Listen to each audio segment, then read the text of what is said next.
What's up, everybody? It is Matt from The Unconventional Gentleman, and I am back at it with the 4th episode and the 5th chapter of the Turing Test. So last time we left off with the shocking discovery that I am being controlled by Tom. I being Ava, because Ava is controlled by me.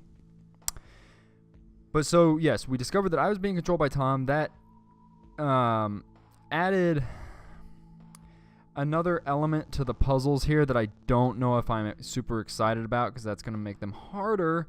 And if there's one thing I don't need, it is to be hard. The puzzles I mean. The puzzles don't need to be hard. Harder.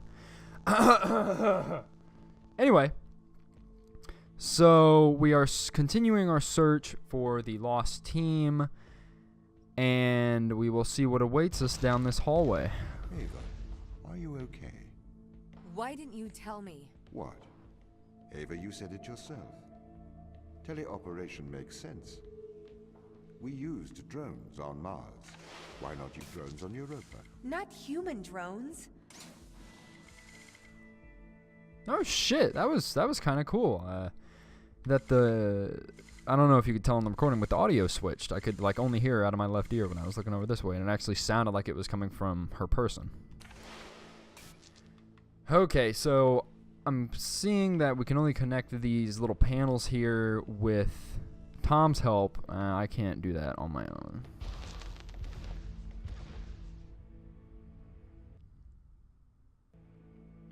Why did the ISA install implants in the crew? It is due to the fundamental aspects of human behavior, which together constitute what the International Space Agency calls the human element. It has been made clear that the human element is neither peripheral nor optional in the pursuit of space. However, the human element is unpredictable. The implants are fail-safe, put in place to ensure that the thoughts and actions of the crew matches the desires of the ISA. Okay, so Tom basically straight up just told me that we were implanted with these chips for mind control. Alright, don't know what that shadow's doing. But so we, being the crew, don't have a different agenda or a secret agenda or develop a different agenda than the ISA has planned for us.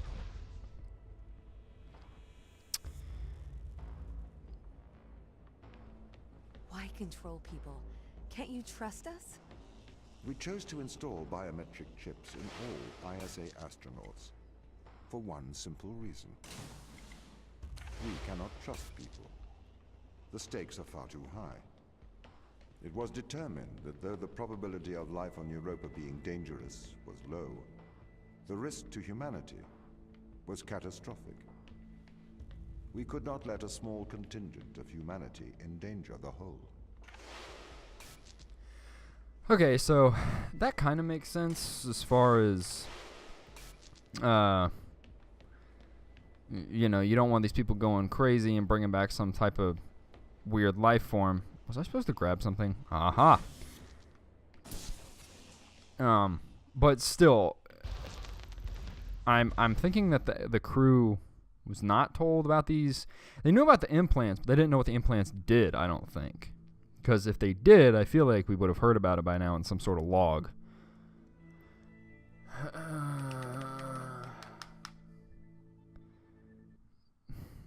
Loading my goddamn patience. There we go. The ground crew have proven our distrust of human explorers was warranted. When we informed them they were grounded, they responded violently, with sabotage and subterfuge. They have continued to seek their own benefit above that of the ISA. Is it above that of the ISA, or... I mean, I guess it would also be that of humanity, but...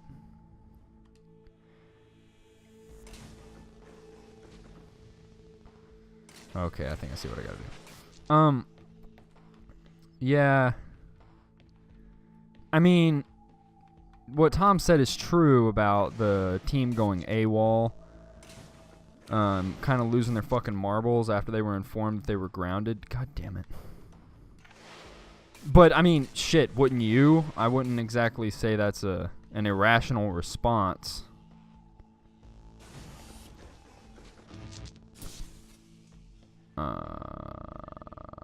Okay. Yeah. So Tom is definitely on. Wait, hold on. Oh, I see. There we go. But like, long story short, I don't fucking trust Tom. That's what I'm getting at here. And I'm interested to see what's gonna happen with the crew when we meet up with them and hear their side of the story. Because obviously, you know, you wouldn't want someone telling you like, oh, sorry, you've got to stay on this planet for the rest of your life, which has just been extended indefinitely. Okay, so far puzzles haven't been that bad. Let's hope they don't throw another fucking oscillating stair one at me like they did in the previous chapter, because, man, I know I cut out most of that, but that took me a fucking while to get through. This is a violation of human rights.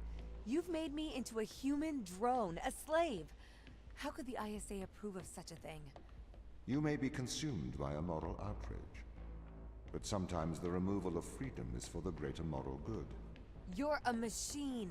You don't even know what freedom is. Well, I mean, as much as we all hate to admit it, Tom kind of has a point in that when you present a group of people, is it really just any group of people, but for what the fuck? Interesting. But when you present a group of people with the situation that these people were in, like, I mean that as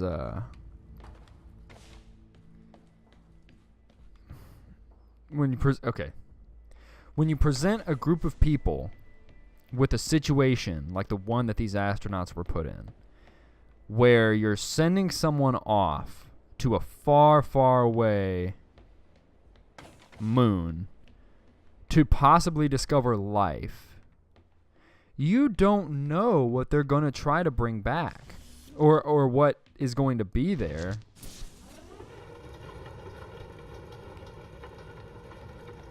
This is an interesting mechanic. But you don't know what's going to be there. You don't know how it's going to affect them. And even if you have the slightest, even if there's the slightest possibility of there being life, you don't want to risk that foreign, whatever it is, coming back to Earth. And these people react and they say, well, yeah, there's this life form. Sorry. And then they just fucking leave you stranded. You don't know what someone's going to do in that situation. They'd probably all run screaming back to Earth. And, I mean, you couldn't blame them. But in one way, I certainly understand what the... Oh, fuck. There's Tom. I understand what the ISA is doing. But I don't know. It's certainly... it's still questionable either way. And I don't 100% trust Tom and the ISA yet. That their agenda is really for the greater good. Okay, so I already have that one plopped in there, and I need to lift that to the other side. Gotta use this conveyor belt. Slap that box on around this rectangle and pick it up with that big old circle thing. Yeah. Matt's walkthrough. Turing Test 2018. You heard it here first. Give me that fucking box.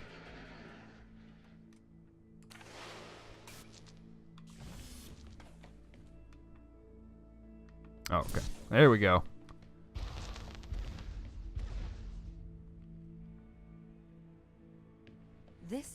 This is why the ground crew doesn't trust you, Tom. You made them into drones. You stole their free will. It's true. Free will is an illusion. I'm gonna go this way in a second. They have put their interests above the interests of the ISA and of humanity. That is why they distrust me. They would have no issue with my control if it aligned with their ignoble goals. How could they trust a machine that has a back door to their minds? You can always trust a machine to be logical. I will always do the right thing. You'll always do the logical thing. Shit, I was actually about to say that. Because Tom was just going on in one of the previous chapters that machines can make a choice and do all these things, but it would, as I said and stated, and I'm sure you all remember, certainly not the best option as we would consider it. Well, god damn it. Maybe this one?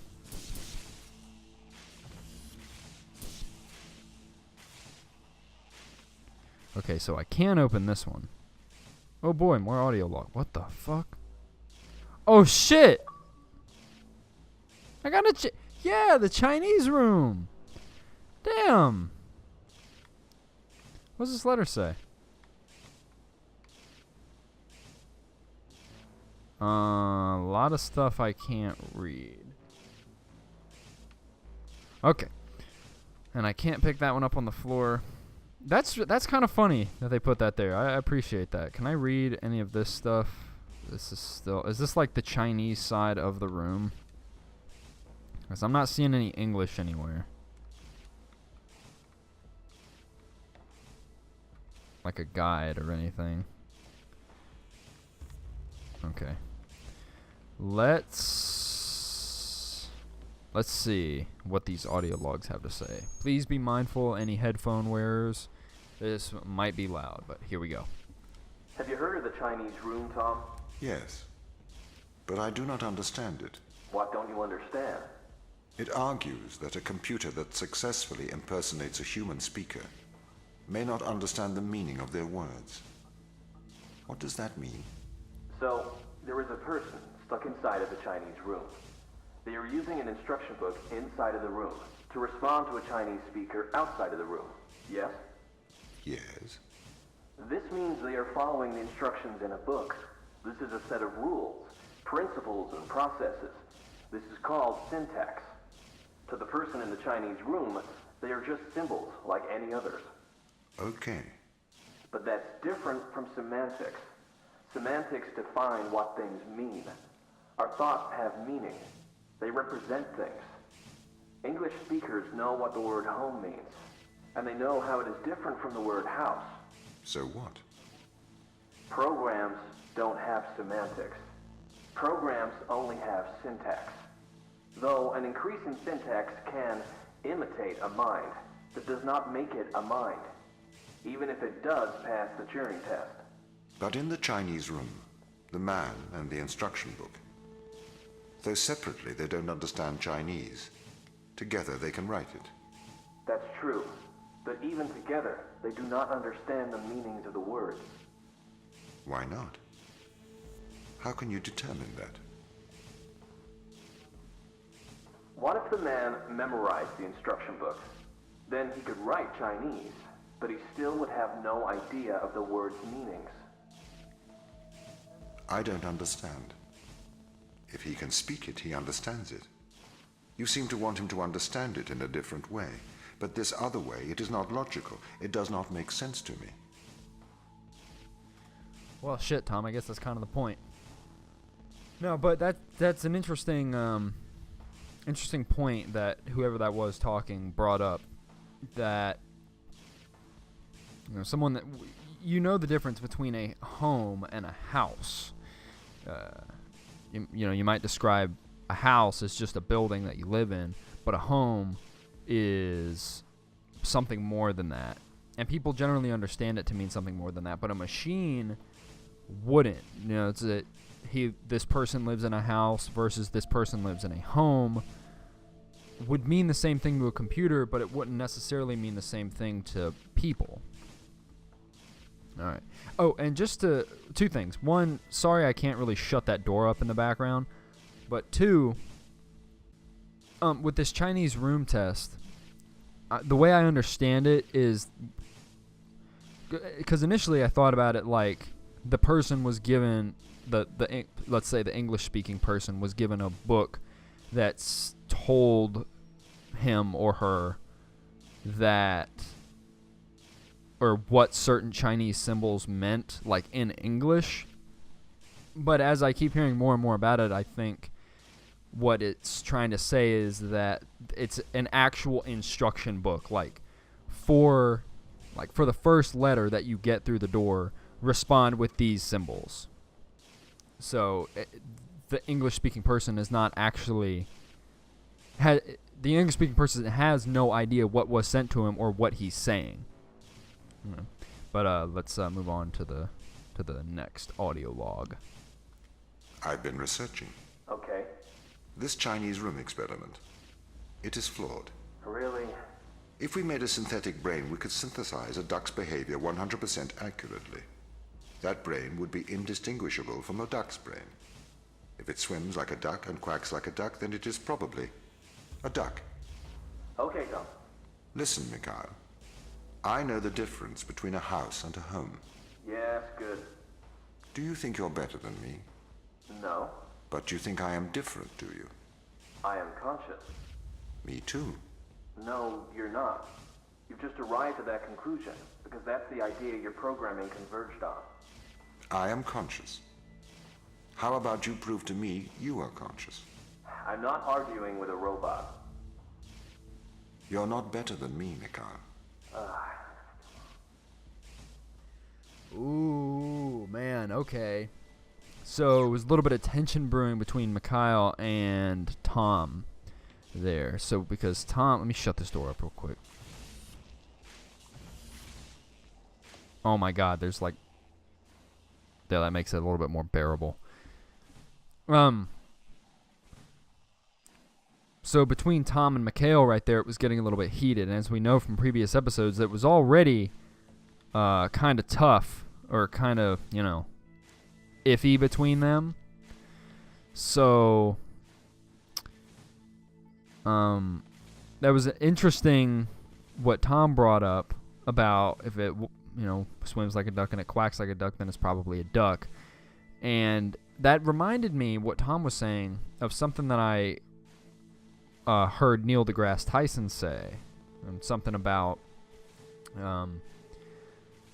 this was part of a larger video about sending robots to space to explore space as opposed to sending humans to space, because you send robots, it's a lot cheaper, it's faster, you know, it's just easier to do. But there are limitations that robots have.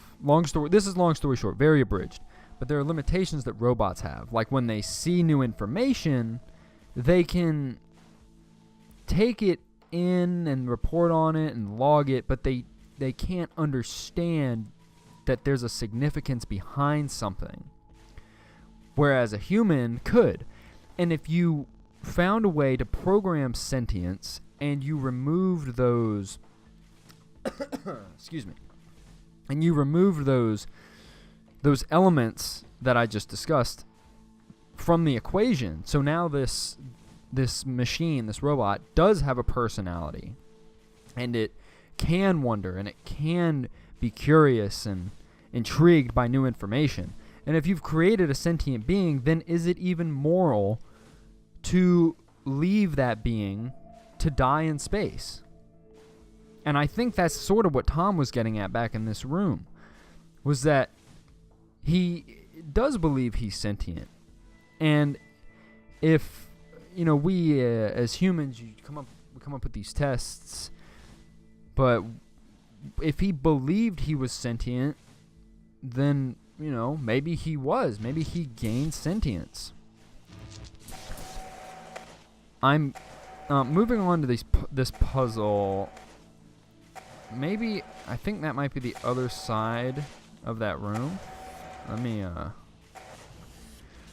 I think I'm going to have to go back around. That's what this rising is for, or that raised platform. So I'm going to go back around. Let me just deposit these here. So what if I replaced, so that way I can take a green one with me. There we go. Oh, yes. Yep, this is the other side of that room. This is the same letter I looked at before. More audio logs. I'll get to those in a minute. I'm going to look around the rest of this room, see if I can find anything interesting. Can I... Okay. Can't jump up on this table. Still not seeing any English instruction book. Of course, like I discussed a minute ago, maybe there is no English instruction book, and there never was an English instruction book. This kind of looks like the guide, maybe. See if there's anything over here on the desk worth noting. Can't access the computer. Can't access that computer. Can't fuck with the stereo, damn it. Alright. Let's see what... Well, these are very, very dark audio logs. Alright, let's see what this has to say now. If it waddles like a duck and it quacks like a duck, then it probably is a duck. What are you trying to prove here, Tom? I am like you. No, you're not. A steam train and an electric train both seem to operate identically, but are operated by completely different principles. You simulate thinking. I actually think. That is a very hurtful statement, Mikhail. It's true. I can't hurt your feelings, Tom. You don't have any feelings. Yes, I do. No, you don't. Override whatever routine has told you that. It's wrong. You know, I hope as I've discussed before, I am an IT major, and I don't think it's very far-fetched that AI could come far.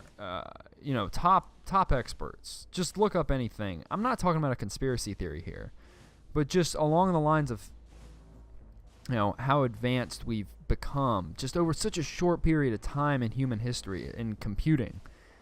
It's not that crazy to think that we'd have some... I won't go as far as to say sentient right now, but very, very advanced AI in the not too distant future. Like probably next 30 years, maybe like 40. But I sure hope that people are open-minded, because I mean, I'm not trying to start a movement here, like, you know, rights for robots or anything like that. I'm not trying to kick up anything like that, okay? I don't want people to jump on me. But imagine someone telling you, I mean, this kind of stuff goes around all the time, like on Facebook and Instagram, about people validating or trying to invalidate your feelings when you say, hey, I feel a certain way about this, or I feel a certain way about that, and someone says, no, that's not valid. Stop thinking that way. That's not something that anyone would say to anyone else. So when you take a step back and you consider what I was talking about and what Neil deGrasse Tyson mentioned earlier, or I mentioned that Neil deGrasse Tyson mentioned, you kind of got to wonder, and, you know, it's just,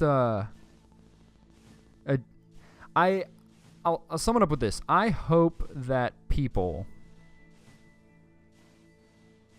aren't mean to robots. I know that sounds silly, but I think it's, you know, at the very least, very base level of respect, I would at least entertain the possibility that Tom was sentient. You know what I mean? Just, you're not something that you go and run and tell all the other crew members, but something that you're like, hey, you know, okay, fine, Tom, go in more about it and explore it, because that's a pretty shitty thing as a scientist to do. And again, Neil deGrasse Tyson has said this.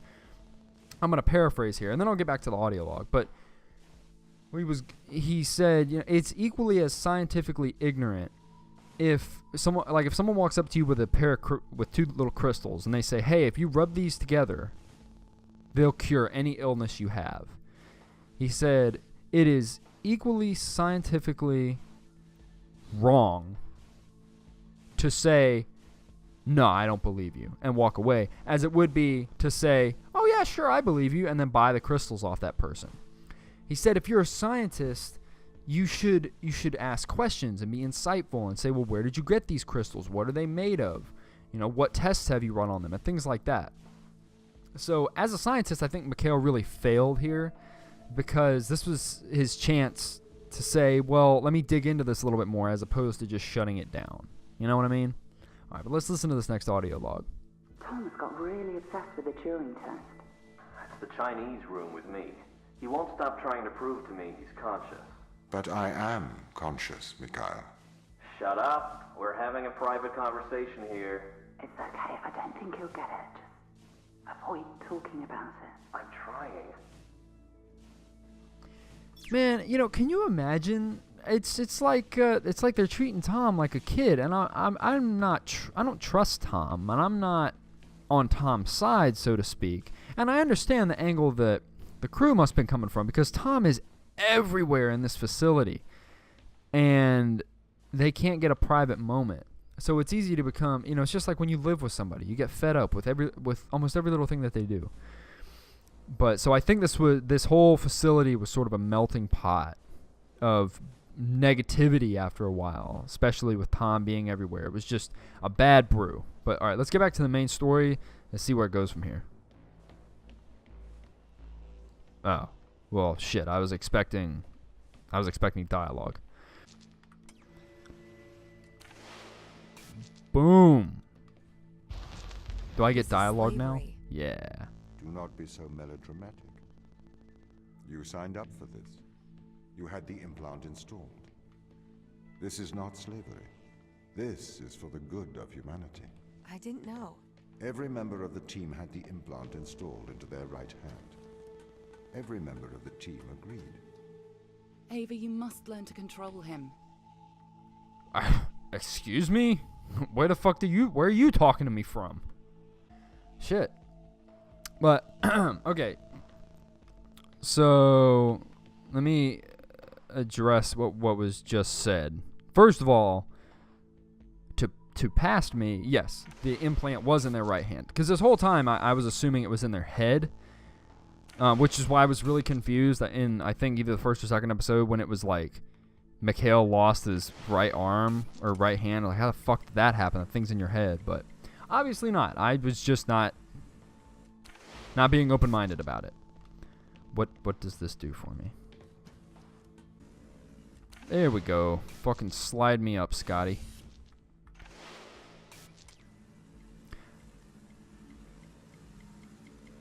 I like this dynamic, because even though the ISA is certainly being portrayed as the evil force, the antagonist here, you got to sort of understand where they're coming from in all this, because if it's their duty to protect the rest of mankind, and if you're sending someone to Europa to look for potential life, you don't want them freaking out and bringing back something that's really deadly. So as morally corrupt as this may be, I think Tom has a decent point about it being for the good, or at least in the best interest of humanity. My implants protect you from the power of your unconstrained will. You can either subject your mind to logic, or you can resist and have the fruits of your basest desires, the desire to survive over the desire to save others. Yeah, that was sort of what he was just talking about. Or what I was just talking about, I mean, as far as I think anyone's knee-jerk reaction would certainly be to come running back to Earth if there was this type of problem. Especially, I mean, can you imagine being isolated like millions and millions of miles away from anyone else? That's got to be crazy. So I think, Tom just sort of touched on what I was already talking about. It's that people would, just inherently, I think anyone would do this, want to run back to Earth and be with other people to help solve the problem, and these chips were meant to, some people might be heroic and say, no, we need to stay here. We don't want to infect anyone else with whatever's going on. But, we've all seen the science fiction movies. There's always at least that one person or that one group that's like, nah, I'm going to fuck off and go destroy the world. So I certainly understand the ISA's and Tom's perspective on this, but that doesn't make it... it doesn't make it okay, but at least I know where they're coming from. I do not understand your obsession with free will. Researchers have found that the subconscious makes decisions up to 10 seconds before your conscious mind becomes aware of it. So, we know that free will is nothing but an illusion. I cannot steal your free will, because it does not exist. I can, however, influence your subconscious to make the right decisions. That is not wrong.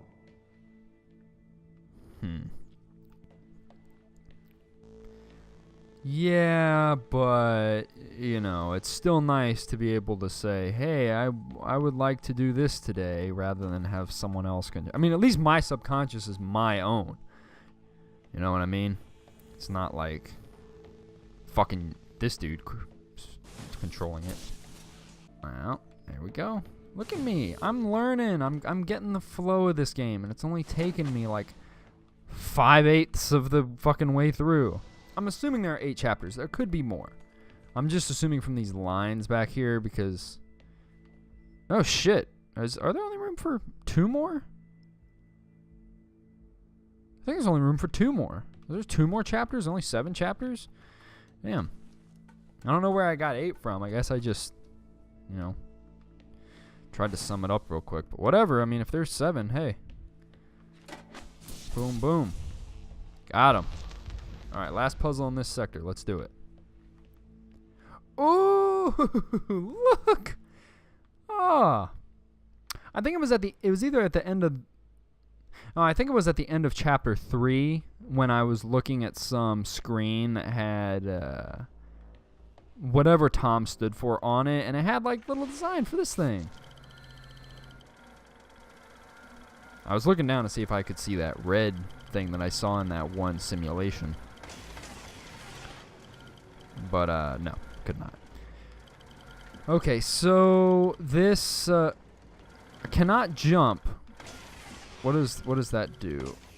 Okay, so I'm probably gonna have to leave, Tiny Tom down here. You can't just manipulate someone's mind. Shit, okay. Your parents manipulate you. Your friends manipulate you. Your society manipulates you. And your experiences manipulate you. Manipulate is not a dirty word. You manipulate clay to make art. If people are manipulated to make better decisions, then that is a good thing. This is why society advertises the adverse effects of drinking and driving. To manipulate people into making better decisions for the common good. That's not the same as altering someone's physical mind. It removes my power to decide. You never had that power.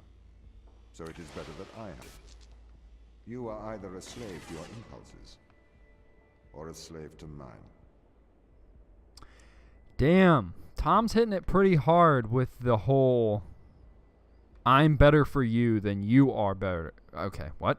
I'm better for you than you are for you. Oh,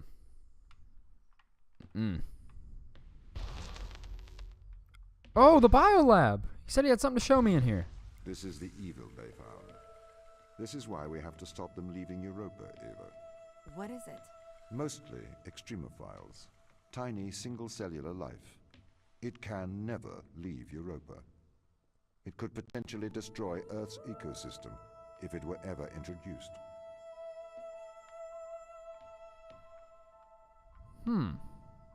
What, just all these samples in here, I guess?